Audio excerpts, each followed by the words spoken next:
Pozdravljam vas na Študijskem centru za narodno spravo, kjer z mednarodnim znanstvenim srečanjem obeležujemo drugo obletnico odkritja Hude jame prizorišča Fučina. Lani smo se na današnji dan zbrali v Muzeju novejše zgodovine Slovenije, ki ga je tedaj še vodil gospod Jože Dežman. In vem, da ste bili tedaj mnogi od vas z nami. Letos obeležujemo obletnico odkritja Hude jame v prostorih, ki so seveda, kot vsi vidimo in občutimo, premajhni za tovrsten dogodek.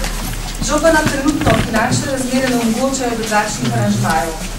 Kljub prostorskim omejitvam verjamem, da bo današnji dogodek vsebinsko zelo bogat in se zahvaljujem vsem, ki ste pripomogli k njegovemu nastanku. V mislih imam sodelavke in sodelavce Študijskega centra, člane komisije za prikrita grobišča, Družinski inštitut, Teološko fakulteto in druge sodelavce, ki ste kljub časovni stiski, v kateri se je oblikoval program današnjega znanstvenega srečanja, pripravili svoj prispevek, ki ga boste danes delili s prisotnimi. Organizatorji smo si prizadevali, da bi problem Hude jame in posledic zločinov, ki so bili storjeni na slovenskem ozemlju v obdobju med in po drugi svetovni vojni, postavili v širši raziskovalni koncept. Pravniki so tako povedali jasno besedo že na okrogli mizi Pravo in prav v teh istih prostorih v začetku letošnjega februarja. Posnetek bo objavljen na naši spletni strani. Danes pa bomo dali besedo zgodovinarjem, članom komisije za raziskovanje prikritih grobišč, predstavnikom države Slovenije, psihoterapeutom, filozofom, strokovnjakom za nove medije in umetnosti. Današnji dogodek je posvečen v spomin žrtvam Hude jame in vseh drugih morišč na Slovenskem in v opomin državi Sloveniji, ki naj v dobro prihodnosti poravna svoj civilizacijski dolg do vseh žrtev, vseh totalitarizmov, v vseh pogledih. Spomnimo se, odkritje Hude jame je marca leta 2009 odjeknilo po vsem svetu. Ljudje so z grozom zdrli posnetke trupa, kjer je bilo še posmrtno odvzeto človeško dostojanstvo. Zgrožena javnost je zahtevala odgovore. Kdo, kdaj, zakaj, kako, koliko. Ko je bil prvi šok mimo, je vse močneje prodiral v ospredje razmislek o vseh razsežnostih Hude jame. Posebej bi izpostavila vprašanje o krivcih in izvršiteljih zločinov. Vprašanje politične volje, ki bi zmogla identifikacijo žrtev, dostojen pokop in spomenik.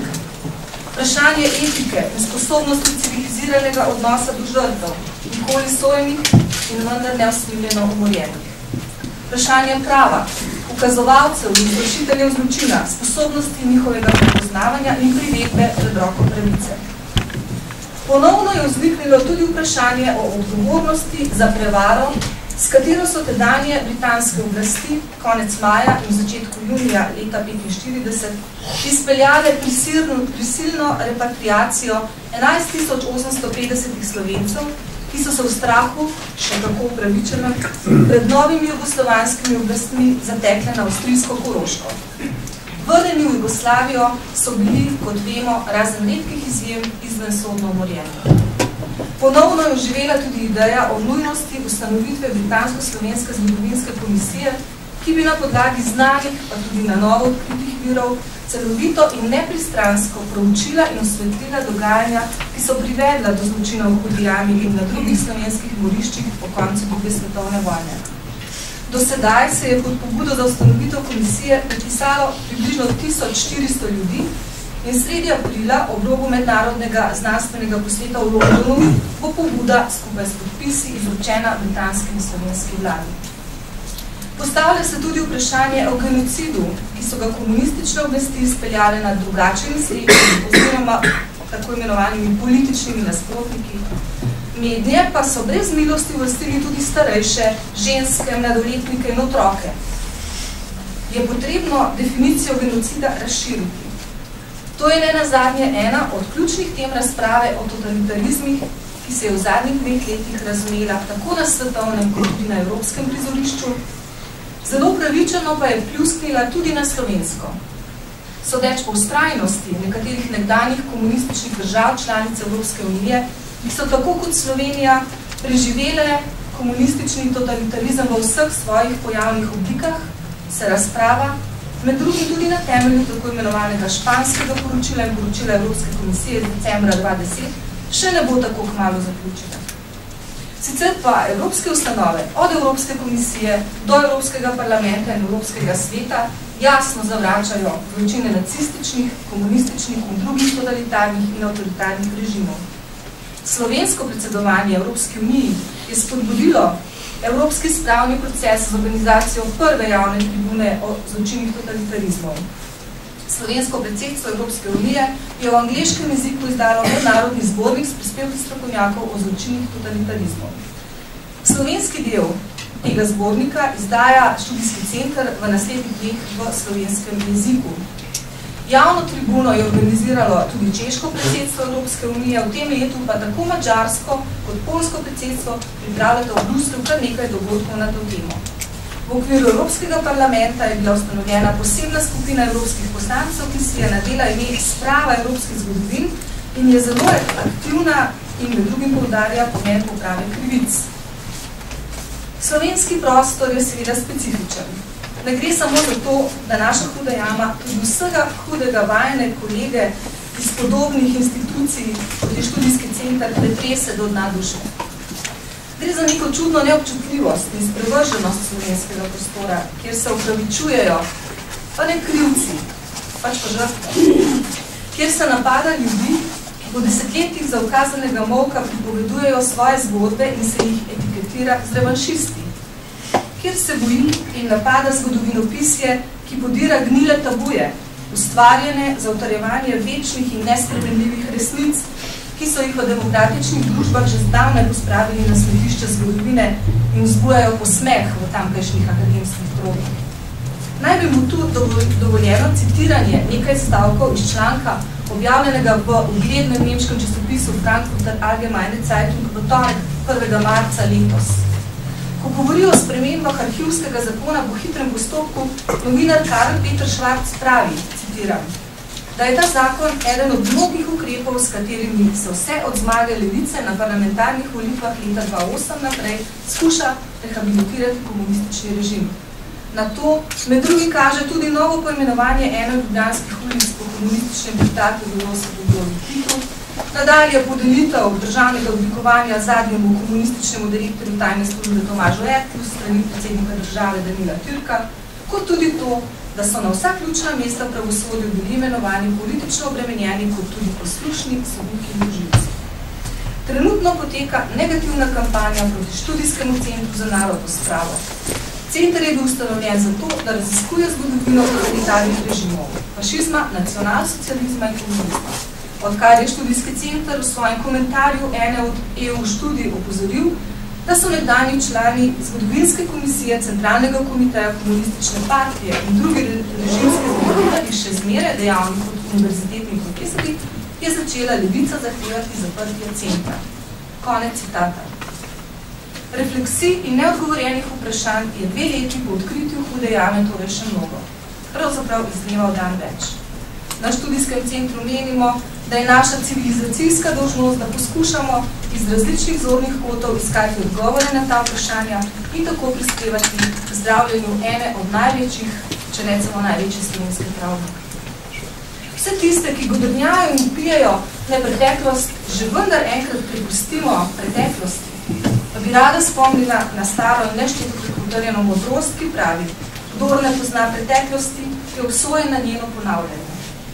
In samo popolnoma neprišteven človek bi si želel ponovitve kalvarije, hude jame, tehari, letrinja in drugih postaj slovenskega križevega pota.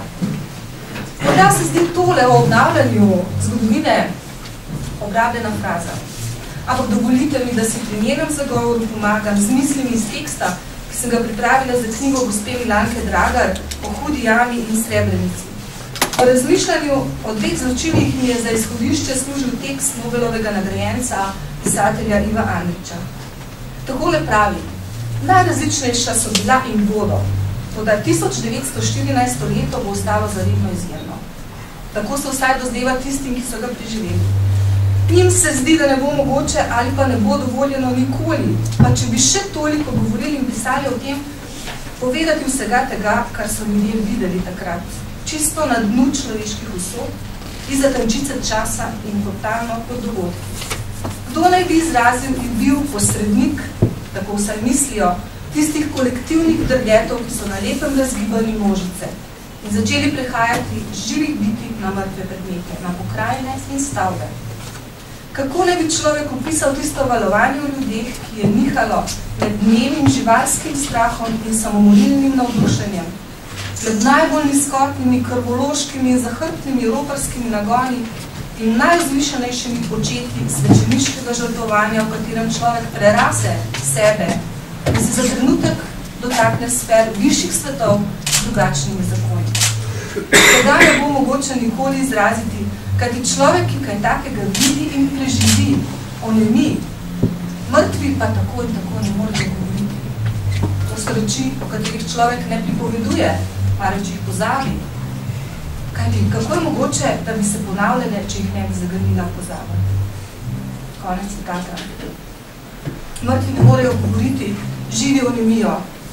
So stvari tako strašne v svoji nečloveškosti, da zamrznejo možgani, se zaveže jezik in se upogne hrbtenica. Človek bilka živi naprej v svoji rastlinski obliki, človek homo sapiens je v njem zavedno bit. Bite eksistence hodijo, govorijo, celo smejijo se kdaj pa kdaj. In na trenutke se zdi, da so v resnici žive. Ampak ne. Njihova življenja so se nepreklicno iztekla v tistih strašnih, izjemnih letih 1945 in 1995, ko sta se zgodili Huda jama in Srebrenica. Huda jama je torej še vedno eksistirala kot črna pega našega spomina, ko se je v nekem drugem koncu nekdaj skupne domovine zgodil zločin. Pokol v Srebrenici je zarezal v tisoče in tisoče življenj, krivih brez krivde in obsojenih brez sodnja. Kako perverzno se zgodovina poigrava s tistimi, ki v svoji nedolžnosti, pa tudi naivni pokvarjenosti, verjamejo, da se jo zlahka prelisiči.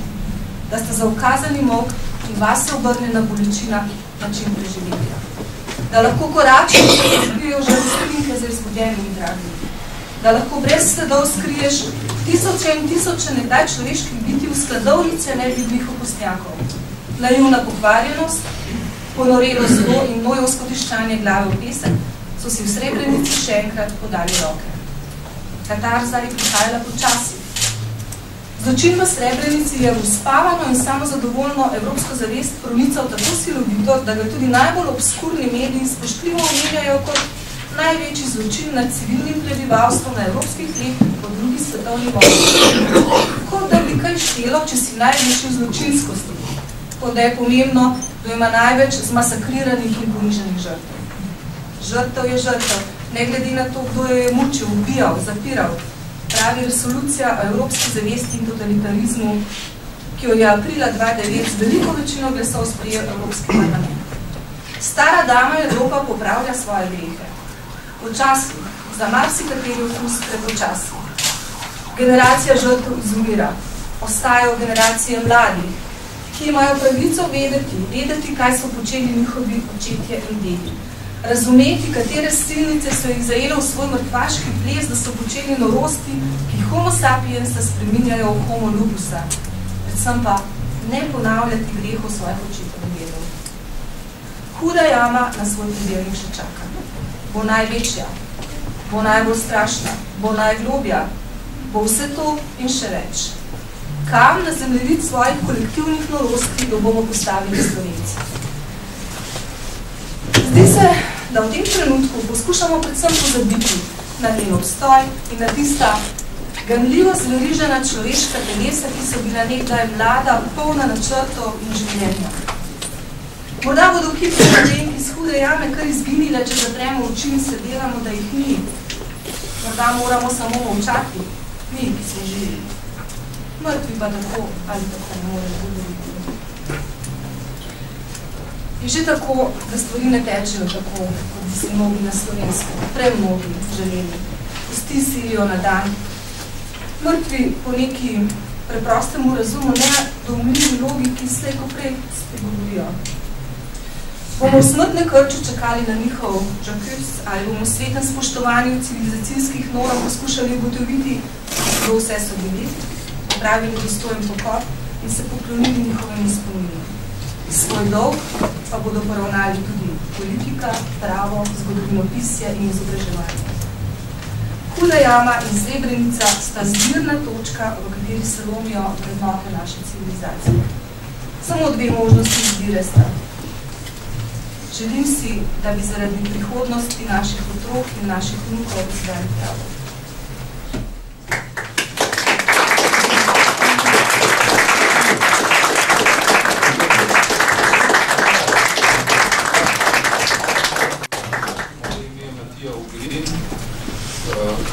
Naprošen sem bil, da modeliram prvi del tega spominskega in refleksivnega znanstvenega srečanja. Veseli me, da vas lahko tukaj pozdravim in najavim 4 prispevke. 2 od teh sta spominsko-poučevalska, navezana na odkritje in okoliščine in procese, ki so vodili do odkritja Hude jame. Enega bo predstavil dr. Dežman in drugega gospod Marko Štrovs. In potem sledita 2 prispevka, ki to problematiko velikih zločinov, ki so se zgodili na Slovenskem, reflektirata. Ta je eden strani filozofske in etične perspektive in drugi, tega bo podal dr. Bojan Žalec, in drugi, ki reflektira celotno problematiko iz stališča psihologije, družinske terapeutike. To perspektivo bo podala doktorica Lija Katarina Kompan-Rzak. Da začnemo, jaz bi najraje kratko najavo doktorja Dežmana, ampak ne vem, če je to potrebno, ker ga itak poznamo po mnogih publicističnih in znanstvenih delih. Gotovo se je zelo znan po stotini oddaj Moja zgodba, ki jih je pripravil za Radio Ognjišče, po celi vrsti razstav, ki jih je pripravil kot direktor Muzeja novejše zgodovine, kot voditelj Koroška močka Violeta in tako naprej. Od leta 2005 vodi komisijo Vlade Republike Slovenije za problematiko odkritih porodnišč. Sam še to najavim, da prosim vse referente, da se držijo roka 15 minut. In poslušalce pa vabim, da svoje misli in vprašanje prihranijo za konec diskusija po vseh 4 referatih. Hvala lepa, preveč dobrega, bi rekel, človek včasih škodi in ta doktorat je bil pri meni čist preveč, ampak glede drugih stvari se pa seveda lahko pogovarjamo. Glejte, to je v bistvu naše 3. srečanje ob Hudi jami, v Hudi jami pa še zmerom nismo, če temu tako rečemo. Jaz mislim, da je kolega Mitja Ferenc, ki je opravil ogromno delo in tudi pripravlja zdaj knjigo Sodelavci v Hudi jami, je rekel, prišli smo do urad svoje preteklosti, jih odprli, vstopili, zdaj pa ne moremo ven, da bi povedali, kaj smo videli. In to je tudi v enem pogovoru definiral, se pravi, o krivdi in grehu ne morajo presojati morilci in pa pač vse več je tistih, ki imajo moč in jim razkrivanje zločina ni v interesu. In tukaj je ta mentalitetni blok, ki je izjemno povedan in pove, kam nas hoče nekdo usmerjati v tej družbi. Jaz smo prav antitopilni blok, tukaj je rekel Peter Božič v zadnjem predsmrtnem intervjuju v Playboyu, pač da so bili vsi režimi totalitarni, ne samo vzhodni, tudi zahodni. In tukaj je ta relativizacija, ki je izjemno zanimiva, ker gre naprej tudi. In naprimer je bila zelo znana izjava Janeza Stanovnika v morju njegovih v specialni propagandni vojni proti resnici, da je bilo pobitih 1 milijon vojnih ujetnikov na Zahodu. Poglejte, Karl Peter Schwarz je tako povedal, da se dogaja tako, da so ti režimi taki, naprimer, da je tudi hrvaški predsednik Stipe Mesić na ta način poskušal govoriti v tem duhu, da bi Churchilla in De Gaulle in te spravil ob Titu, ampak zanimivo je tudi to, da se Schwarz pravi, se ne postavi na stran žrtev, ki so bile ubite v Titovih glavnici, se pravi, govorimo o tem, da se spoštuje žrtve in potem ta fenomen tega milijona. Se pravi, v 3053 Nemcev umre v ameriških in 21.810 v francoskih taboriščih. To je precej različno kot milijon. Ampak milijon pa obstaja seveda, ampak v sovjetskem ujetništvu, pri vojnih ujetnikih obstaja ta fenomen, da največji odstotek nemških vojnih ujetnikov je pobit v Jugoslaviji. Od okrog 150-160 tisoč jih je polovica pobitih, v Sovjetski zvezi tretjina, se pravi, se samo vračamo k osnovnemu vprašanju. In v eni polemiki je kolega Pirjevc očital Justinu Stanovniku profašistični govor, ker je izjemno zanimiva konstrukcija, ampak Justin Stanovnik je povedal eno razliko, se pravi, da je Peter Celestin v Argentini povedal, da tudi na naši strani so se dogajale stvari, za katere bi raje videli, da se ne bi. To, kar je na naši strani izjemno dejanje, je v podivjanem času je bilo za partijo sistema. In to je tista razprava, ki jo moramo pripeljati do konca. Kaj je normalno, kaj je nenormalno, ampak te relativizacije nas silijo v to, da bi bili vsi divjaki in da bi ostali v divjem času leta 1945. Ne moreš vse te divje zgodovine pripeljati v sodobnost. In zato sem jaz tole iz demokracije, ampak to je tisto spraševanje, ki ga moramo ob vseh totalitarnih pojavih opraviti. Se pravi, ali je rop, umor, laž, ali je substanca sistema, ali je deviacija. Pojmi kot genocidnost, eliminacionizem, totalitarizem so strokovni pojmi, ki jih je treba v Sloveniji uvoziti. Vse karakteristike titoističnega režima sodijo na levo. Militarizacija, državni terorizem, to imamo opravka ta hip z velikovcem. Ta hip se ukvarjamo z rasistično diskriminacijo žrtev in tako naprej. In tudi problem sprave kot zlorabljen pojem, kljub vsemu, kljub zgodovinskemu pomenu prispevku, ko je nenasilni osamosvojitvi in demokratizaciji Slovenije, je sprava ta hip v tem konceptu gradnje spomenika namesto ukvarjanja z žrtvami in živimi in z njihovo travmo je zavožen pojem. Sprava zajema tudi pokoro in kesanje, konc. Seveda, poglejte, tukaj je tisto, kar je Andreja v svojem odličnem uvodu že nakazala. Mi se moramo v enih osnovnih stvarih začeti pogovarjati. Uničevalno koncentracijsko taborišče je totalitarni fenomen. Najhujša za Slovence sta Šentvid nad Ljubljano in Teharje pri Celju. Vsaka z nekaj tisoč mrtvimi. Odstotek ubitih tam gre v veliko večino. Komaj kdo preživi, nekaj sto v Teharjah, nekaj sto v Šentvidu. Proti temu sledi nacionalsocializem, imate Auschwitz 2279, Dachau 2015, Mauthausen 1820 in fašizem z nekaj čez 1000, kjer se težko ločuje Slovence in pa tisti čabranski del Hrvaške. Skratka, nacionalsocializem, fašizem je preštet in se ve. Največji zločini so pa v megli. Ne poznamo žrtev, ne štejemo jih, ne vemo, kje so ubite.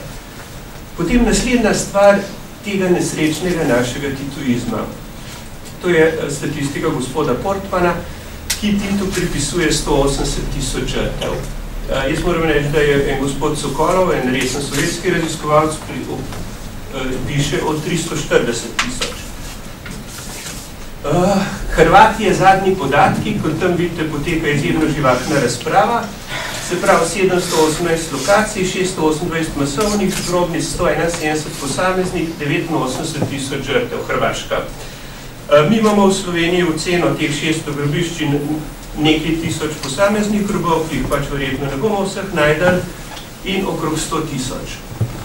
Tukaj je gospod Šušterič, ki pove, da imajo recimo četniki preštetih 85 tisoč svojih mrtvih. Se pravi, to so vse številke, ki se bodo po plasteh seštevale, ampak nedvomno titoizem tukaj dobiva svojo unikatno formo zločina. In zdaj pa prihajamo k naslednji stvari, ki pa je seveda temeljna za fenomen Hude jame. Groza, ki jo vzbudi v tem titofilnem bloku, če pustimo Titovo cesto, ampak jaz sem po vrsti dal nekaj izjav svoji perfidnosti, perverznosti in kaznivosti tudi po 272. ali ne 297. člena Kazenskega zakonika sodijo ta hip in danes v naš prostor Marko Vrhunc.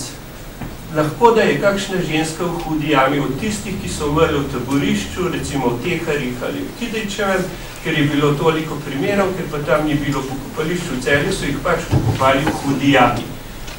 To je izjava, ki jo je treba ponavljati in naj tisti, ki hoče za njo stati, stopi za njo. Druga po vrsti je seveda izjava, ki je tudi obogatila slovenski politični diskurs o prvo in drugo razrednosti ali pa ultrarazrednosti ali karkoli že, ampak Danilo Tirk do te svoje izjave ni zavzel kakšne resne distance, ampak jo je v bistvu z negiranjem potem potrjeval, to bilo potrebna posebna analiza. Tretji je seveda spet minister Igor Lukšič. Da je desna politična opcija pred vsakimi volitvami odkrije vsaj eno jamo in brezsramno razkazuje žrtve, popolnoma neokusno. Ta minister je z svojimi strokovnimi sekundanti, dr. Mortom Lutarjem in dr. Marto Verginelo, naredil tudi projekt Stisnimo pest. Tukaj, to je dol in tukaj. Naslednji seveda Prešernov nagrajenec, slovenski desničarji, kot dokaz kažejo kupe odkopanih kosti. Kje je tukaj človek? Kje je tukaj žrtev? Osnovno seveda je tisto vprašanje, kaj bi ti gospodje rekli, če bi bile te kosti njihov oče, njihova mama in tako naprej. Tukaj smo v razpravi, ki jo lahko izjemno dinamično spremljamo po spletnih straneh in kaže en izjemen, eksploziven razvoj po Hudi jami. Zdaj smo pa pri Hudi jami. To je stanje, se pravi 320 metrov porovo gor in levo prizorišče zločina, se pravi teh 100 metrov blokad, prvi jašek 400 in nekaj žrtev in pa tukaj desno je pa lokacija, o kateri se pogovarjamo, ki se ji reče, recimo rečemo pokopno mesto ali kostnica. O tem se bo treba pogovarjati. Druga stvar, ki je treba vedeti, je jašek, ki je do tukaj odkrit, to je odkrito, to je za odkrit. Temeljna odločitev, kdo si upa pustiti te žrtve v jami ali celo jamo zapreti. Tako enostavno to je. Kaj se v jami dogaja? Jaz moram reči, da mi je žal, da kolega Ferenc ni zelo obveščen v stvarih, kjer se ukvarja, pač ima druge interese taki, ampak kaj se v jami dogaja? To, kar vidite, je infrastrukturni poseg, odvodnavanje. V jami se dogaja to, da bo noter, da bo prezračena. V jami se dogaja to, da bo imela električne in zračne vode in da bodo urejeni, kot vidite, pohodne površine in tako naprej. Jama se ohranja kot spomenik. To je tista razprava, ki jo komisija ves čas hoče. Kdaj bo kultura razglasila to za kulturni spomenik državnega pomena, kdaj bo to muzej, ki bo odprt javnosti. Ali. Naslednje vprašanje seveda. Dogaja se to, da se podporje v tem delu, ki je bilo vse zasuto, se ureja.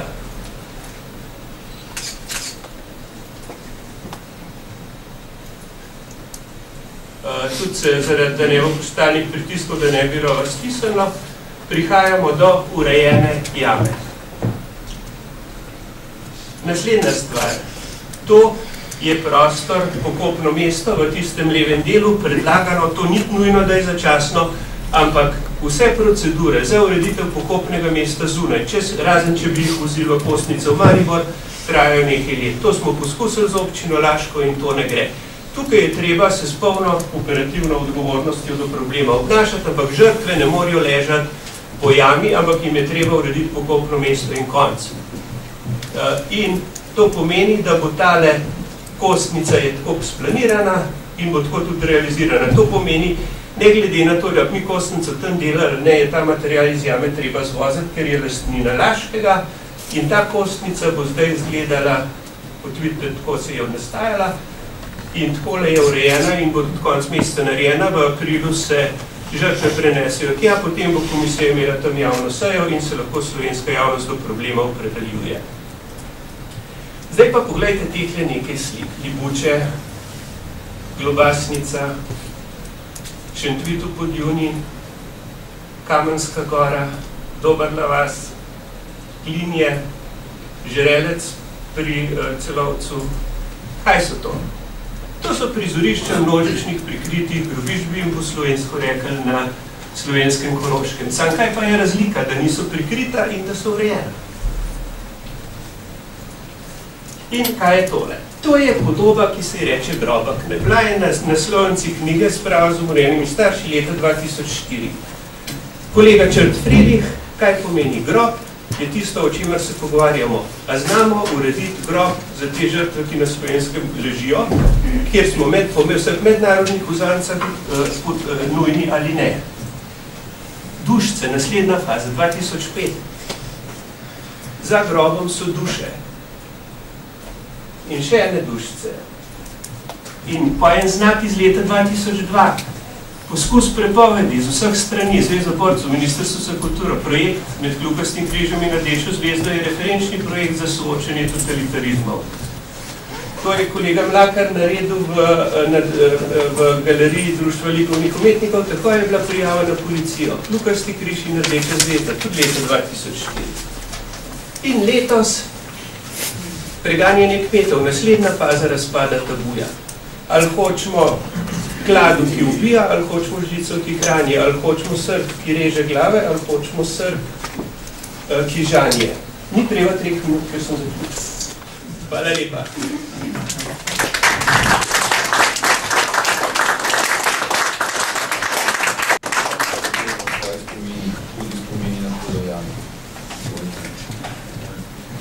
Pravzaprav ne bi govoril samo o hudih spominih Hudo jamo, ampak o hudih spominih na to zgodbo okrog odkrivanja prikritih grobišč, ki jo zdaj aktivno prisustujem zadnje 2 leti in pol, ko sem na funkciji vodja službe za bojne grobišča. V tem času sem videl, da čeprav bo zdaj že 20 let, odkar smo se osamosvojili v nekdanje Jugoslavije, čeprav je že 20 let, odkar naj bi prekinili s prejšnjo režimo, je pravzaprav po večinskem mnenju in po dejstvih, ki jih lahko analiziramo, so bila pa osamosvojitev razumljena večinoma bolj kot ena od običajnih reform, ki smo bili prej priča vsako leto. Se pravi, da se spremeni se način govora, besednjak se spremeni, vendar razporeditev moči, ideologija, razporeditev politične moči postane bolj ne takšna, kot je bila pa prej. In zaradi tega se tudi pri vojnih grobiščih, pri prikritih grobiščih, vseh žrtev revolucije v teh 20 letih pravzaprav ni nič bistvenega napravljeno. Nič. Odkrito rečeno, zdajle ni v Sloveniji od teh 600 evidentiranih lokacij prikritih grobišč in še mnogo več tistih, ki so šli zdaj popolnoma prikrite, ni niti ene take, da bi lahko rekli, to je pa urejeno vojno pokopališče žrtev komunističnega nasilja. Kren. Pravzaprav je v Krenu takole. Tu v Krenu imamo brezno, v katerem so kostja, ljudje so videli, da so žrtve, vendar nihče ni niti pomislil, niti ni dal pokaza, da se te žrtve pokopne. Da se jih prepelja na neko spodobno pokopališče, ker vendarle to ni pokopališče, to je morišče. To ni pokopališče, to je skrivališče, kamor so zločinci skrili, dokazali svoje zločine. In ni prav, da mi enostavno se sprijaznimo s tem, da tam, kjer so morilci prikrili svoje žrtve, ostane trajno pokopališče teh žrtev, ki bodo naprej ostale neznane in brez časti, ki se je konkretno zgodilo. Zato lahko povem, ravno, to sem pustil, to so pa slike iz Hude jame, to je bolj ozadje, ker teh slike precej vsako to vidi. In pri Hudi jami se je drastično pokazal način tega nasprotovanja političnih moči v Sloveniji, kakršno je danes. Čeprav nihče ni uradno nasprotoval temu, da se grobišče v Hudi jami odkrili, je bilo vendarle pri izvedbi ogromno nekih zapletov, ogromno nekih ovir, ki jih bilo treba nekako obiti. Ker ni možnosti, da bi lahko naravnost tak projekt, kot je odkritje grobišča v Hudi jami in ureditev nekega spodobnega, prostornega pokopališča za vse tisoče tam podjetih žrtev lahko uredno, regularno izvedel. Sam sem bil neposredno deležen potem v začetku leta 2008. Takrat smo imeli, takrat sem dobil na mizo tudi sklep komisije, ki je vodi gospod Dežman, po katerem naj bi bila ena od primarnih akcij, ki je treba napraviti, da se upravi sondiranje Bardanega rova v Hudi jami. Ta Bardanega rova v Hudi jami je pravzaprav bil znan kot grobišče ves čas. Ne moramo reči, da smo ga mi odkrili. Vsezadnje, pri tem grobišču je bila udeležena množica. Množica tisti, ki so tega sodelovali pri poboju, ki so še živi, ker pravijo, da so bili presenetljivo mladi tisti fantje, ki so pobijali. Presenetljivo. To so bili majski hrošči, mobilizirani v aprilu in maju 1945. In so jih gor na Kalu, nad Hrastnikom, so jih naučili streljati, potem so pognali tja in so pobijali. Mislim, da malo tudi vlastne psihopatske posebe. Videli so, brodari, ki jim je za vrat tekla sakrdica, ko so delali v niže ležečih rovih, so vedeli tam grobišče. Vsi, tudi jaz, ker sem doma tam v bližini, sem vedel, ker so starše povedali. Vem, da nihče je tega uradno potrdil. Vse da na neki ravni bajke. Ker je bilo prej v kosteh vsakega odcepljeno, je bilo to, da neko vrsto dvomišljenje, da človek ve, kaj mora držati za sebe, kaj pa se sme na glas povedati. To so to starše vedeli, to so vsi vedeli. In še zdaj to ljudje vedo in zato pravijo, da je nespodobno, da mi odkrivamo grobišče. Kot je nespodobno, kot da se o tem sme govoriti, kot da tega ne smemo početi, ker da to pač ni dostojno socialistično zbojenega človeka, ker smo pravzaprav vsi nikoli, ker smo še iz onega časa. In tudi zdaj se to še nadaljuje. Stvari so pa tehnično izgledali takole. Ko smo naloga je bila dana, treba je to odkriti. Vendar potem je bilo treba dobiti kot pri nas neko dovoljenje. Pa Ministrstvo za okolje pravi, to ni naša stvar pri rudniku. Smo šli na rudarsko inšpekcijo, pravi, to ni naša stvar, ker rudnik je zaprt, to ni več pod našim ingerencem. Potem smo rekli, bomo še pa kar delati. Potem so pa eni in drugi rekli, to pa ne sme. In stvar je bila predvida preprosto tako, da smo se zmenili z rudnikom Trbole Hrastnik, z ekipo, ki potem več čas delala, da so izvedli v Bardanega rovu vajo reševalcev. In pri tej vaji jamskih reševalcev so razbili tisti zid, ki je zapiral dostop do grobišča in so ga prej hodili tja ogledovati si ljudje veste čas, ker je Slovenija svobodna, prej pa še blizu niso smeli, ker je bil spredje dol pesek in bi verjetno osipne statiste, ki bi ga tam celoti. Reševalci so ta zid razbili, vaja je bila uspešno končana, vendar zadnje za tem zidom je bilo pa nasutje, to stropa. Prej ste videli to, da je možakar lezel preko kupa in nismo videli, kako daleč tako vsega. In potem smo nekako izprosili od predpostavljenih v ministrstvu, da so nam odobrili 40 000 evrov, da smo izvedli naročilo, da bi odkopali tisto nasutje. In rudarji so tisto odkopavali z klasičnim, z lopato, s krampom, z samokolnicami in so prišli do toliko delež, kot 40 000 evrov nes, to je dobro 40 metrov. Tam je bilo pa nasutje še kar naprej. Potem smo mi prosili, predpostavljeno, da vendarle odobrijo denar, da bi šli z javnim naročilom naprej v odkopavanja do kraja. Vendar je bila prošnja zavrnjena. Žal je to še prejšnja vlada napravila. Zanimivo. Prav spomnim se sekretarka Tomčeva, rekla, Marko, nič ne bo. Ni denar.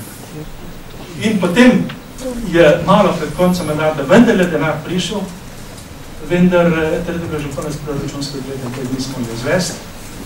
Zato je potem izkočil na pomoč muzej novejše zgodovine, kjer je vsem korežnega direktorja, ki je upam prevzeti odgovornost in to denar.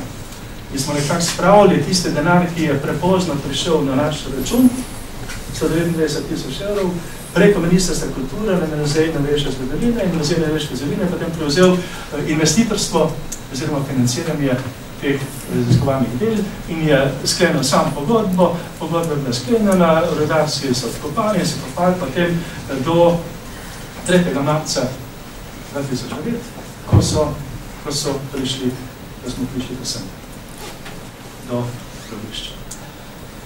Se pravi, treba je bilo okrog iti, da smo sploh to dobili. Potem se je zgodila pa strahota, ker prej so že bila odkrita grobišča. Že prej se je vedelo za te Kočevska brezna, vedelo se, da tam nekaj 1000 pobitih, vendar nihče jih nikoli ni videl. Vse je ostalo nekako teoretično, platonsko. Niso ljudje tega videli. Tudi pri Nateznem, kjer je najmanj 15 000 pokopanih na Tankovsko jarko, ki teče mimo pokopališča Dobrava in tja preko trase avtoceste, so bila sondiranja izvedena. Vendar sondiranja je izvedena tako, kot se sondiranja pri nas izvajajo. Se pravi, da se skoplja luknja, majhna kvadratni meter, potem se vidi kakšna kolkost, se treba pa ustaviti pa zasut nazaj. Tu v Barberju rovu se pa prvič vsa strahota tega zločina očitno pokazala. In televizija to pokazala. Čeprav je to grobišče, v primerjavi z drugimi grobišči, ki jih mi poznamo, ni največje. V Barberju rovu je okrog 4000 pobitih. To je ogromna številka, to je pri nas je pol občin manjše kot tega. Vendar imamo večja grobišča. Imamo grobišče v Mostecu, ki je bilo lani potrjeno, ki je najbrž več. Tam imamo skoraj 200 metrov dolg Tankovski jarek, širok 4 metre, globok 2,5 metra, ki je poln trup. In mi so to potrdili. Videli smo ta, da so v Kostu na celi dolžini. Vendar, da smo imeli raziskovati naprej. Zato, da ne bi spet prišlo do tega udara, kot je bil pri Barberju, kjer smo pač zaradi tega, ker so tisti, ki so prekrivali to grobišče, ki so tam nekako dovoščili to, da ostanejo trupe, tako kot so jih položili. In ker so pač vse skupaj zagradili 100 metrov dolg in zamaško, in si misli, da tega pač nihče ne bo odkopal. Tudi ljudje bomo morali to odkopati. Po vseh teh grobiščih, ki so širom Slovenije. In ta grobišča po Sloveniji so zdaj evidentirane. Vendar tudi ta evidenca prikritih grobišč, ki jo lahko vidite na internetu, če greste na naslov geostadia.si, pa prikrite grobišča, pa imate vsa prikrite grobišča prikazana z lokacijo in tudi z samami podatki, potem ko je tam podatki, zakaj. Vendar geopedia.si, ali pa na Google greste pa natipkate prikrite grobišča, pa vas pripeljate tja. Tam so zelo dobri podatki, so morali biti pa v nekaj novejši reakciji Explorerju. Tako je bilo na začetku. In vendar ta evidencija tudi že prej obstaja. Ljudska milica, več čas je imela evidenco prikrite grobišč. Tako pa drugače miličnike vedeli, kje morajo loviti svojce, ki so potem svečali prižgati ves ta čas. Celo za območje Ilirske Bistrice je bil najden seznam ljudske milice za miličnike, ki so pazili tistih nekaj čez 120 grobov nemških vojakov, ki so bili pobiti in zakopani tam okrog Ilirske Bistrice. Drugi so ravno, ker so znali veljati. Tudi da je evidence, da ves čas. Tisto, kar je zdaj drugače, kvalitetno drugače, pa tole, da zdaj smo šli z neko ali tako drugače dobljeno državno avtoriteto v potrjevanje teh grobišč. In smo kot država ta grobišča potrdili. In zdaj se ne more ničime sprenevedati, da tam grobišča ni. V Varbergovo je grobišče. Vidimo ga, vsi ga vidimo. Tam je potrjeno. In tega nihče več ne more prikriti, zanikati. Tudi v Mostevcu, tudi v Teznem, tudi okrog Celja. Okrog Celja imamo najhujše to, gospod Črnej, ki tukaj ve. Tam so najbolj masovno oskrumbe grobiščne pravne. Še zdaj hočijo nas prepričati, da bi še zadnji del okolice Teharji, tam, kjer je bilo, se bila včasih vojaška skladišča, namenili za svetišče. Vendar tega se ni dovolj uprsti. Saj jaz ne smo, verjetno sem pa zelo primerna zadeva tam. In mislim, da moramo res to stvar imati tako, da vsakdo, ki je za odkrivanje prikritih grobišč, nekaj ne pravi dobro delo. Tu vidim gospoda Fermeta, na vse zadnje edino obeležje je pred hudo jama, je on sam postavil svojim denarjem. Vidim to gospoda Črneja, je ravno tako predvsem napravil. Tudi gospod Ferenc je prišel končno, hvala.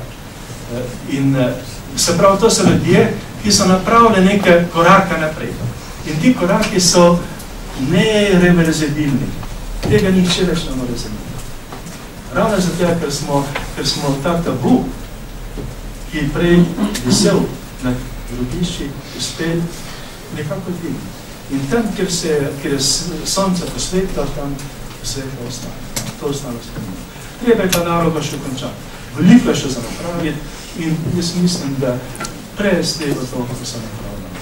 Ker ko enkrat pot utrta, potem drži. Tudi huda jama, takšna kot je zdaj, tako kot je zdaj urejena, bo zdržala vse 10 let, tudi če ne bi nihče zdaj nič vlago v njej.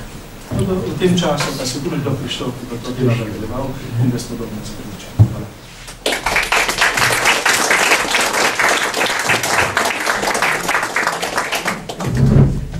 Gospodu Marku Štrovcu, vodi službo za grobišča pri Ministrstvu za delo in socialno. Zdaj pa je na vrsti kolegica Katarina Kompar-Lazar, psihologinja, docentka na Teološki fakulteti in družinska terapevtka v Sančiškanskem družinskem inštitutu. Govorila bo temo družina v primežu generaciji. Najlepša hvala. Jaz bi se najprej zahvalila za povabilo, da smem tukaj biti. Bi pa rada tukaj posvetila za način druge strani. Ko sem poslušala te referate do zdaj, sem začutila ogromno enega spoštovanja do ljudi, ko ste bili tako pogumni, igrali eno slovensko antigono, pa rekli, glej, brat je brat, oče je oče, sin je sin, kdorkoli ga je ubil in še vedno vreden dostojnega pokopa in še vedno vreden, da se ga očisti krivde, da je bil umorjen. In z te strani sem želela spregovoriti o tem, kaj je travma in o tem, da travma se ne konča takrat, ko nekoga ubiješ pa pokoplješ. Takrat se še ne začne. Tako da bom najprej malo o travmi rekla, potem pomečkam o tem, kaj so ene širše posledice in zakaj se tudi družba tako težko sooča s posledicami travme in včasih traja generacijo ali pa dve, da se sploh začne travmo raziskovati. Zdaj, traumatični dogodki, kakor so masovni poboji, kakor je na vojna, zločini, zarežejo človeško psiho tako globoko, da tisti, ki je bil direktno udeležen v teh traumatičnih dogodkih, zgubi vso psihično trdnost, stabilnost, poruši se mu popolnoma vse psihične obrambe in je pod stresom, ki ga telo zelo, zelo težko prenese. Pomeni vse, kar je do zdaj veljalo, vse, kar si lahko verjel, vse, kar si lahko razumel, vse, komor si lahko zaupal, vse psihična zgradba se sesuje in človek se znajde sam, v grozi, strahu, popolnoma preplavljen z bolečino in stisko in ne ve, na koga bi se lahko obrnil, komu še lahko zaupal. In iz tazle stanja je izredno težko prihajati. Zato ste generacije, ki ste bile direktno udeležene v teh traumatičnih časih, morali zbrati ogromno poguma, trdnosti in tudi na nek način se povezati med sabo, da ste lahko sploh preživeli to grozno. Ker najhujše, kar ostane za travmo, je res ta globok psihični strah, ki je omogoča tudi eno normalno funkcioniranje. Kar se zgodi potem kasneje s preživelimi od travme, je to, da se je treba soočiti s tem, da bo treba odnose in svet postaviti še enkrat od začetka. Pomeni poiskati ljudi, ki ne zaupam, poiskati razlog, zakaj bi živel naprej, poiskati en varen način preživetja, ki se zame ne bo končal tako, kot se je mogoče za mojega brata, očeta, soseda, sina, mamo, kogarkoli, ki je zginil v teh raznih rovih in jamah in grobiščih in ki bi smel obstajati. Predvsem pa, kaj bomo naredili s tem, da se nam travmo zgodi. In najbolj zdravo, avtomatično in včasih tudi najbolj funkcionalen način, kako se direktno sooče s travmo takrat, ko se zgodi, je zanikanje. In glej, zgodilo se, gremo naprej, pozabimo in poskušamo narediti svet, ki bo bolj prijazen. In v prvi fazi, da se sploh telo lahko umiri in funkcionira naprej, je to eno dosti funkcionalno obramba. Če pa ta obramba ostane dalj časa, začne pa delati škodo, ki je nepopravljiva in se prenese v naslednjo generacijo. Kaj to pomeni? Ljudje, ki so preživeli travmo in so ostali živi, si zgradili svojo družino, so v tej družini živeli v zelo okrnjeni svetu. Ker če ti o najbolj grozni stvari, najmočnejši stvari v življenju, ki se ti je zgodila, ne smeš spregovoriti in se moraš nekako radno delati, da je nekaj, je dejstvo, da nobene druge stvari ne moraš doživljati več na neposreden, koristen in spontan način. In če hočemo vzgajati otroke, prva stvar, ki otrok rabi, je to, da se lahko na starši zanese, da se to zanjega varen prostor. Pomeni, ko jokam, sitnaram, težim, sem žalosten, sem vesel, ne vem, kaj bi sam s sabo in vsako stvar doživljam kot travmo in če sem lačen, ne vem, se mi zdi, da je konc sveta. Takrat rabiš odraslega, ki te sliši, začuti, razume, pomiri in ti da ustrezen odgovor. In ljudje, ki so zelo težko ali pa so zelo pod strahom, zelo v stresu in zelo morajo paziti, da ja ne bi se zagovorili o kakšni stvari, kar mogoče to pomeni, da te naslednji dan ne bo več, se na ta pritisk otroški, recimo po varnosti, ne morejo odzvati spontano. In zato se je začelo dogajati, da se je v družinah, ki so bile zaznamovane s travmami, ta strah prenašal naprej. Nehote, ob enem herojskem naporu staršev, ki so uspeli vsem svojim otrokom zagotoviti preživetje, ampak dejstvo je, da so ti otroci odraščali enem ozračju, da je nevarno živeti, da je nevarno govoriti, da je nevarno biti preveč opažen in predvsem v družinah žrtev se dogaja, da se trudijo biti manj opazni, kakor bi sicer lahko bili. Medtem, ko so včasih v družinah rabljev, trudijo biti bolj opaženi, kakor bi bili sicer, zato da bi prikrili tisto, kar je travma povzročilo. Meni, če sem imel očeta ali pa mamo, ki je bil prisiljen delati gnusna in kriminalna dejanja, potem je verjetno ta mama, da bi oprala sebe te krivde, pa ta oče, da bi lahko s to krivdo, verjetno, da sinu lahko nudi en boljši svet, da mu lahko, da je vreden zaupanja, je moral ta sin biti zelo uspešen, zelo priden, zelo dober, zato da je blažil to bolečino, ki je ta oče nosil. In tisto, kar mislim, da je začetek enega spodobnega, res vračanja dostojanstva žrtve, je najprej priznanje, da so žrtve bile, potem očiščenje krivde. Tudi, če si ti bil prisiljen pustiti biti, ne pomeni, da si kriv. Doskrat, dokler ne vemo, je človek mrtev, ne, še upaš se, mogoče pa nekako se uporil, pa je nekako prišel ven. In so svojci čakali po desetletja, da se bo ta človek še vrnil. Nisem nikoli videl njegovih posebej. Zato je ključno, da se najprej travmo prizna, pokaže, da se da tem kostem imena in da se jim da pravico, do obstoja, do tega, da so bile umorjene. To niso ljudje, ki bi umrli. Ljudje so bili umorjeni. Meni so nam bili vzeti na zelo krut način in ugrabljeni, hkrati si mi bilo vzeta pravica do obstoja, kakor da jih nikoli ne bilo. Ampak njihovi otroci, njihovi vnuki živijo naprej, kakor da jih ne bi bilo. In ta utišanost slovenske družbe, da ko se naši hlapci smo, je posledica teh nepriznanih travm. Boljš je biti tiho, kot potem vsaj preživiš. Kdor je tiho, je vedno kriv. Se mu vedno lahko reče, sej, zakaj pa nisi nič rekel, ne? In naša generacija, ki z vojno nimamo več neposrednega stika, smo imeli tudi starši, ki so bili med vojno, recimo, otroci ali pa mlajši ljudje. Zelo težko razumemo, zakaj ne bi smo govorili. Ker ni nobenega razloga, ne? Smo bolj uporniška generacija. Zelo dobro razumemo, zakaj se ni smeli govoriti. Ker otroci med vojno so morali biti tiho. Če so govorili, kdo umrl. In če si otroka, ki je bil med vojno tiho, si zelo jezen. Zato, ker v tem času pa ne smemo biti tiho, ne? In mi moramo začeti govoriti. In tisto, kar zelo pomaga pri temu, da se zanikanje neha, je, da generacija, ki je direktno žrtva travme, začne o travmi govoriti, jo lastnini, si je ne pusti vzeti in se ne ustraši raznih zapletov in nasprotovanja, ki pa v bistvu stvarjajo rablje, ki so na istem sistemu. Žrtva in rabelj sta čustveno na popolnoma istem mehanizmu zanikanja, prikrivanja in ohranjanja krivde, ki se ne da spraviti. In žrtva mora biti čista in žrtva bo lahko čista takrat, ko bo spregovorila.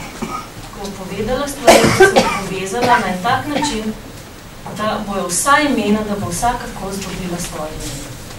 Druga stvar je pozdravili. Tisti, ki so bili prisiljeni, smo slišali mladi fantje, ki so šli tja streljati, jaz ne vem, kaj je treba, koliko je treba zlorabati enega mladega fanta, da gre streljati ljudi. Pozdravi pameti, če pomislite na svoje otroke in vnuke, ali bi šel kdo od njih streljati?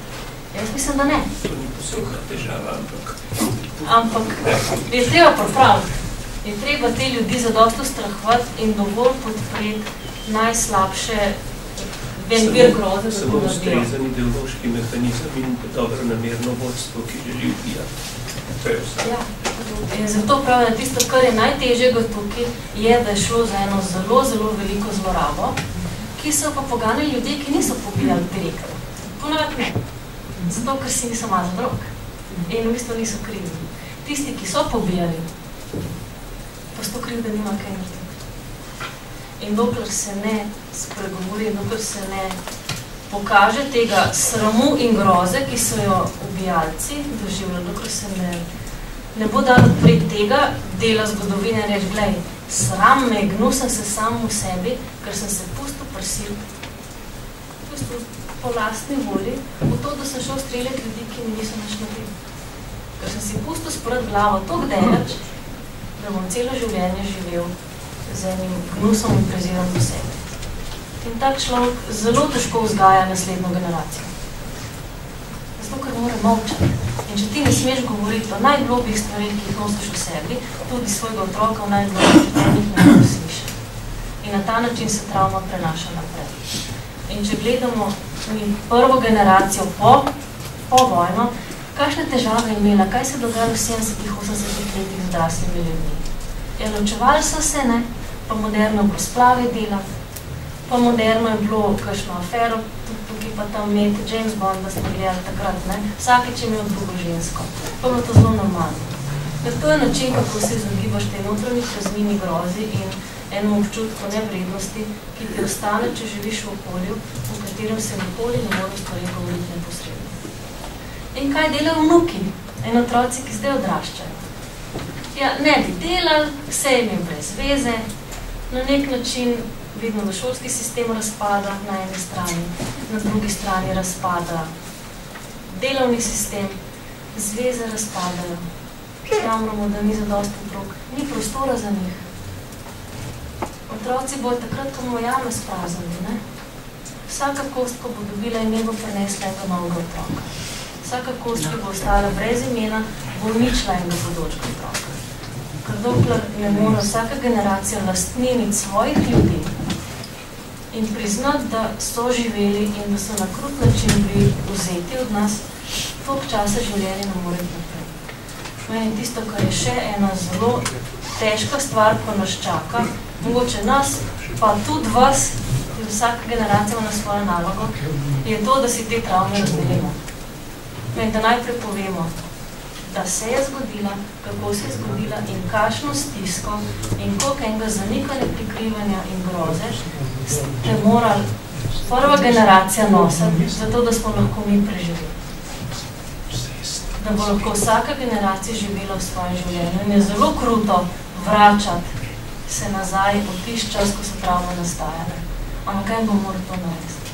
Zato, da bo lahko naslednja generacija pogumno govorila, imela na razpolago eno možnost odločati o svojem življenju, imela eno kreativnost, da so povezovala z ljudmi, ki lahko pomagajo, da bo lahko spostavljala trdne in varne odnose, v katerih tega izdajstva ne bo več. Ker največja groza teh povojnih pobojev je to, da so bili povezani z zlorabo, z izdajstvom, manipulacijo, zanikanjem, prikrivanjem in sramotenjem. In tisto, kar mi mogoče čist za konc hotela še reči, je to, da prvi, ki bo lahko priznal, kako hudo je živeti s krivdo pobijanja, bo verjetno pomagal vsem žrtvam, da bo začela govoriti. In šele ko rabr spregovori, tisti, ki ni bil direktni akter, ker tisti, ki je direktni akter, je pač zločinc in bo gnal svojo zgodbo do konca. Ampak takih ni veliko. Imajo pa vedno moč takrat, kadar uspejo ustrahovati pa razdeliti ljudi na rabljene žrtve. Veste, so bili rabljene žrtve, žrtvene zelo krute, grde in čistega zla in zlorabe, ki jih je razdelila in s tem onemogočila razvoj za ene 3-4 generacije, če se tega zdaj ne ostalo. Me pomenuje, opere krivdo, prizna sram, gnus in tisto grozo, ki jo nosimo v sebi zaradi tega in spusti mlajšo generacijo na en varen svet, ki ga bo začel soustvarjati. Svet ni tak, da priješ, pa moraš kar biti tak, kako ti reče. Vsaka generacija soustvarja svet, v kjer živi. In dobiti pogum za soustvarjanje ga najlažje dobimo, če naši starši naredijo nekaj toliko pogumnega, kako je pa da rečo, glej, poboji so bili, postavili bomo spomenik, imena bomo dali tem ljudem in izjevkali bomo te žrtve. In očistim našo zgodovino, te razdeljenosti, pa iskanja, kdo je zdaj bolj kriv, kdo je manj kriv, in da to je vse v vlogi te manipulacije, ki je poboje tudi sprožila. In če hočemo mi poboje zaustaviti in dati hudi jami, jaz bi zelo rada dala pridevnik zadnja, s kjer je bilo toliko težav. Pa ne vem, pa prva, ki bo ki jo postala en spomenik življenju, ne smrti. Pa mogoče bo. Ampak bo huda jama prva, ki prinaša življenje, potem se bo tudi vir teh zlorab zaprl. Ker tisto, kar antisocialna osebnost ali pa kriminalna osebnost nosi, je to, da ko enkrat izoliraš, ko enkrat ne more več deliti in vladati, deliti narable pa žrtve pa ustrahovati naprej, potem se sesuje samo vas. In to se bo zgodilo.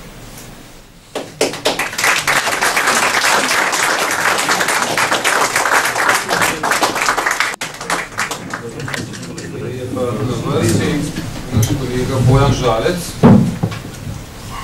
predstojnik Inštituta za filozofijo in etiko na Teološki fakulteti v Ljubljani, avtor več samostojnih knjig,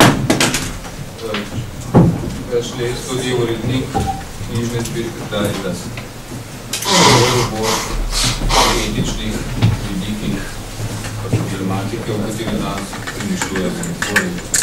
Ja, hvala lepa organizatorjem za povabilo, vas mi je, da govorim danes in seveda vsem, ki ste prišli poslušati. Zdaj, časa je malo, ne? Mi filozofi ratamo nervozni, je naša največja travma v narekovajih to, da se bojimo, da ne bomo razumljeni, ne? manj imamo časa, pa se tega bojimo. Pa še način razmišljanja filozofskega je zelo holističen, celosten, tako da so stvari med sabo povezane. In zdaj bom jaz poskušal nekaj bolj drobcev, pa skozi neke odlomke vam približati, kaj mislim, pa če bo kdaj publicirano, pa ste ti lahko prebrali. Zdaj, tale objava Martina Bubra, mislim, da kar dobro povzema moje predhodnike in skupen imenovalcev vseh, ki so rekli, da je treba stvari poimenovati s pravo besedo. In to vidimo, da Martin Buber trdi, jud, ima veliko izkušenj z genocidom. Njih se lahko veliko naučimo v razumevanju tega zla. No, moj razmislek nasplošno o temeljih dobrega in zlega poteka v nekem širšem vzorju, kontekstu, ki ga zaznamujeta dva tečaja. Na eni strani dve etični stališči. Na eni strani imamo personalizem in na drugi strani njegovo nasprotje nihilizem in instrumentalizem. Zdaj, se pravi, lahko rečemo personalizem versus instrumentalizem. Jaz časa nimam, da bi to razlagal, sem pa to v svojih publikacijah pojasnjeval. Ena je tukaj gor, si lahko gledate, tudi ovirati dialog. Ena je doseganje dobrega, kjer sem pisal o dejavnikih, pozitivnih, negativnih dejavnikih zla. Ena je pa zdaj nova knjiga, v kateri imam zaključno in kulminacijo cele knjige poglavje Dejavniki personalizma, 32 sem jih obravnaval, tako da je zadnja knjiga po teološki fakulteti šla nedavno, če bo kdo hotel več, si lahko tukaj pogleda, dobi se pa v vseh katoliških knjigarnah, če bomo horevi, po družini.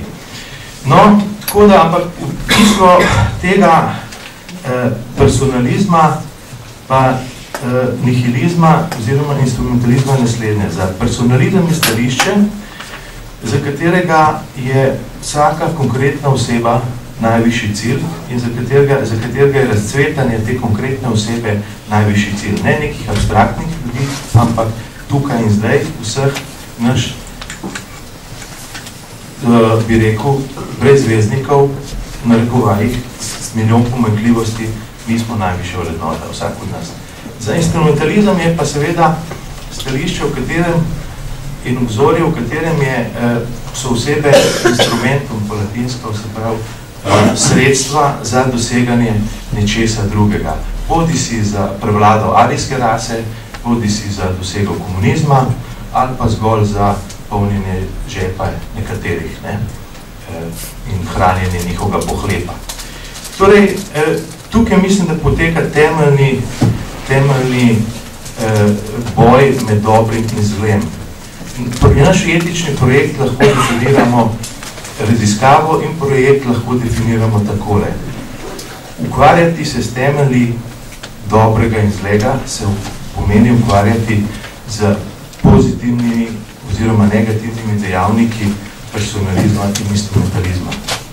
In prizadevati si za dobro, pomeni prizadevati si za uresničevanje dejavnikov, ki zvečujejo personalizem in zmanjšujejo instrumentalizem. Kajti jasno je, da sta ravno narcizem, bolševizem, leninizem, titoizem, da so primerki instrumentalizma. Tukaj so bili tisoči, 100 tisoči, milijoni, desetine milijonov zagolj sredstva. No in zdaj najpomembnejši dejavniki personalizma po mojem mnenju so naslednji. Najprej to poduhovljenost, spiritualizacija. Tukaj je imel Kotberg, Edvard Kotberg prav zelo beremo knjigo, končno imamo knjigo na 600 stranih od Andreja Inkreta, kjer je enkrat na enem mestu, lahko preberemo njegovo zgodbo. Se pravi, spiritualizacija ali personalizem. Ni nobene moralne družbe možne brez poduhovljenosti. Morale se ne da tehnično zrihtati, če rečem po domače, ampak je potreben humus poduhovljenosti, s katerega je šele mogoča pravična družba. In tisti, ki mislijo, da bojo lahko samo zakonskimi ukrepi, ki so potrebni, seveda, za strukturnimi, pravnimi in tako naprej ukrepi zagotovili moralno družbo, se motijo. Se motijo, to ni zadosti. Se pravi, personalizem, potem vera v obstoj objektivne resnice in njej ustrezajoča krepost resnicoljubnosti, potem presežnostno človekoslovje, pogled na človeka kot presežno bitje, tako spoznavno kot metafizično, in pa svobodni ljudje. Se pravi, človek je svobodno takrat, ko je sposoben in zmožen, da živi v skladu s svojim vestjo in razumom. Ko mu je to zunanje omogočeno, se pravi, da živi v demokratičnem režimu in ko je sam notranji ni zaslužen. To so zdaj eni zelo splošni temelji, zdaj moram pa nehati, ker drvi čas. No, zdaj naslednja stvar je, zakaj prečevati genocid. Namreč v Sloveniji je šlo za genocid. Ne? To, kar se je dogajalo med drugo svetovno vojno, kar se je dogajalo maja in junija 1945, je bil genocid. Šlo je pač za načrtno, sistematično uničevanje ene skupine ali razreda ali ene identitete, če kratko rečemo. Ene kulturne skupine, identitetne skupine.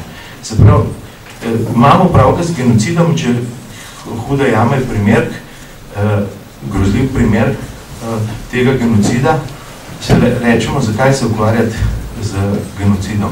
Mogoče tukaj ne 4 razlogi bi navedel. Prvič, ko se ukvarjamo z genocidom, se ukvarjamo z nekim velikim zlom. Srečamo se, če uporabim besede Josepha Conrada, s srcem teme. Tukaj srečamo srce temene.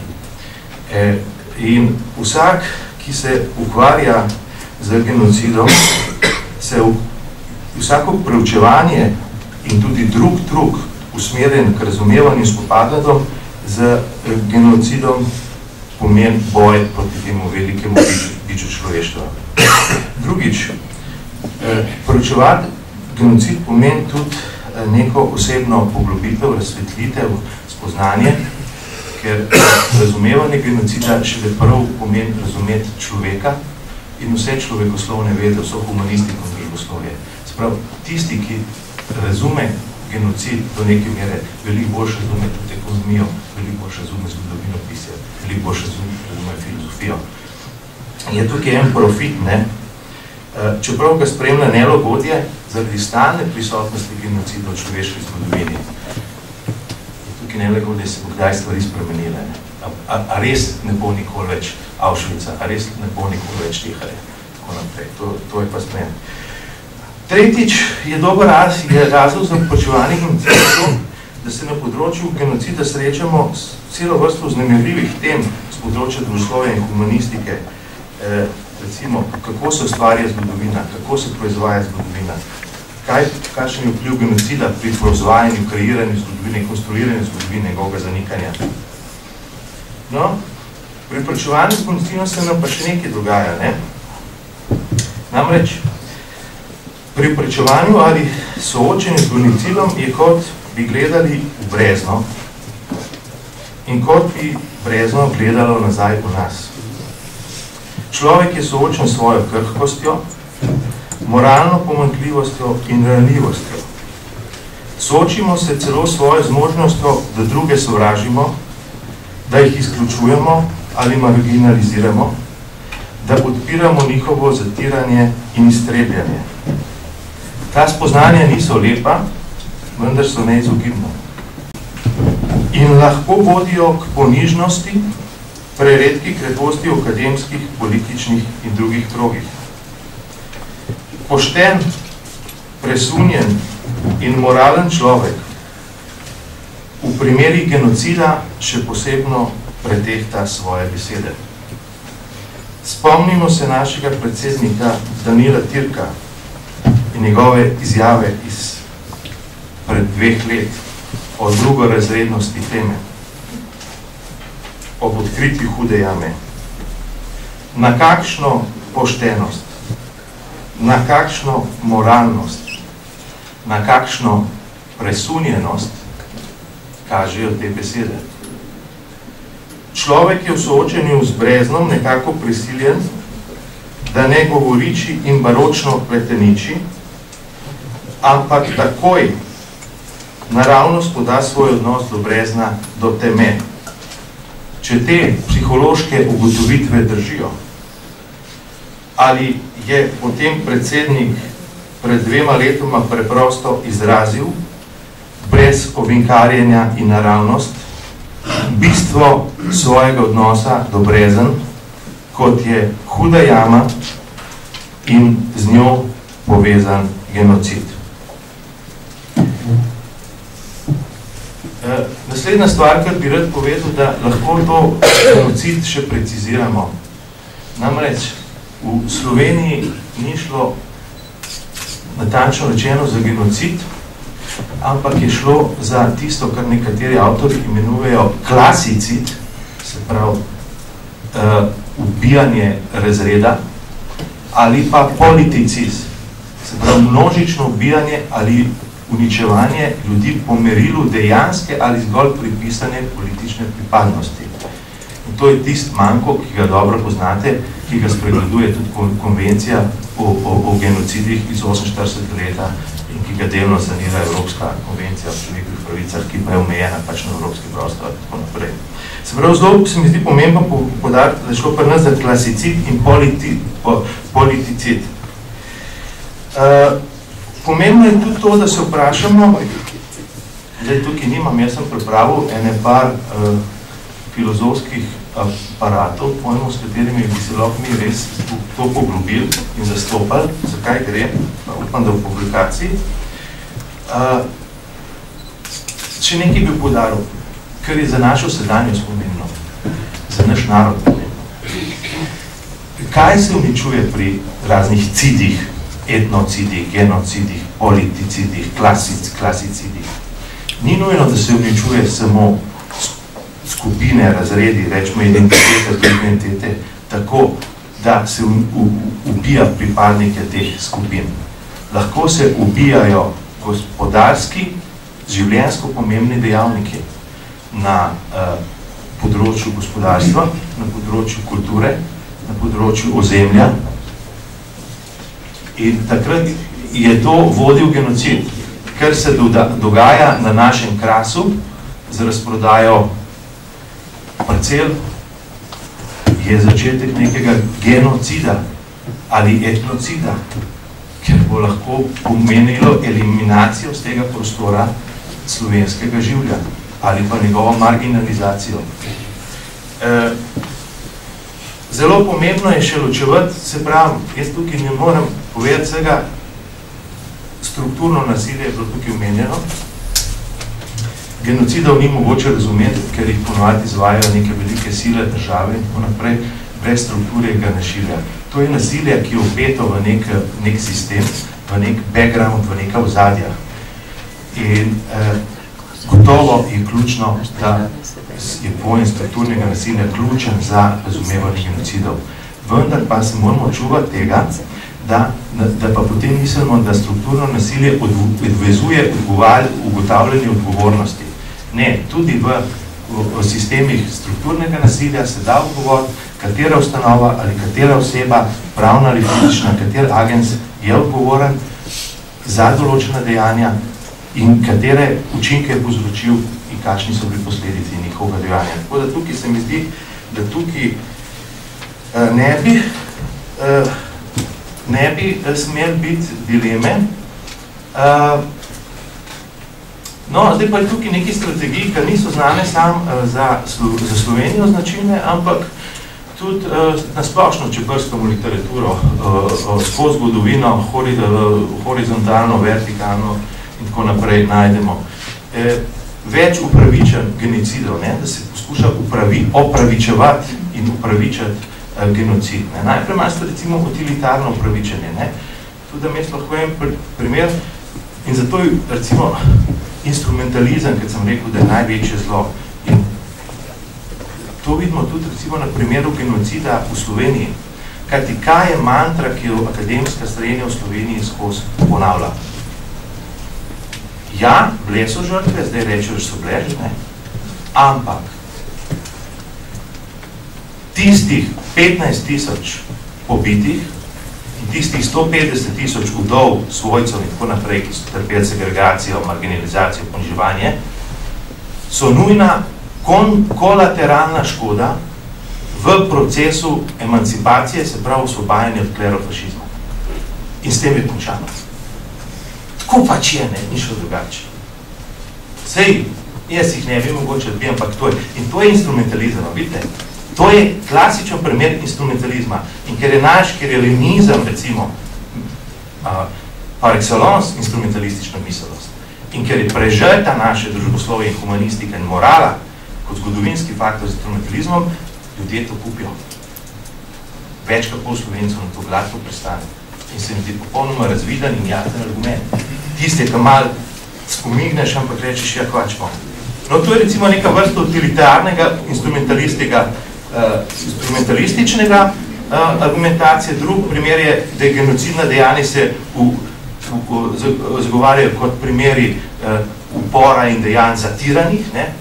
In se govori o tem, kdo je prvi začel, in se reče, prvi so nas napadali Nemci, Italijani, pa so se pa tako imenovane sile narodno-osvobodilnega boja uprle in seveda so tudi pomlatile njihove kolaborante, ki bi po vojni tudi predstavljali veliko grožnjo in so v nestabilnih razmerah to nismo mogli privočiti. To je znana zgodba, če poslušate vse revolucionarje, Marinkota, če gledate, ne vem, Mačka in to vam bojo skozi isto kardelja povedali v Srbiri. No, in potem oprečevanje obrambe ali povračilno dejanje proti izdajalcem in skupnosti. In v Sloveniji imate tak, recimo, primer, se zelo pogosto kombinacijo tega, ne?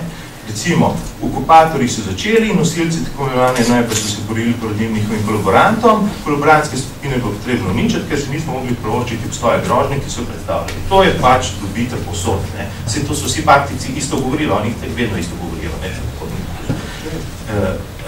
Ja, no, koliko sem jih jaz poslušal, te točki so torej notni.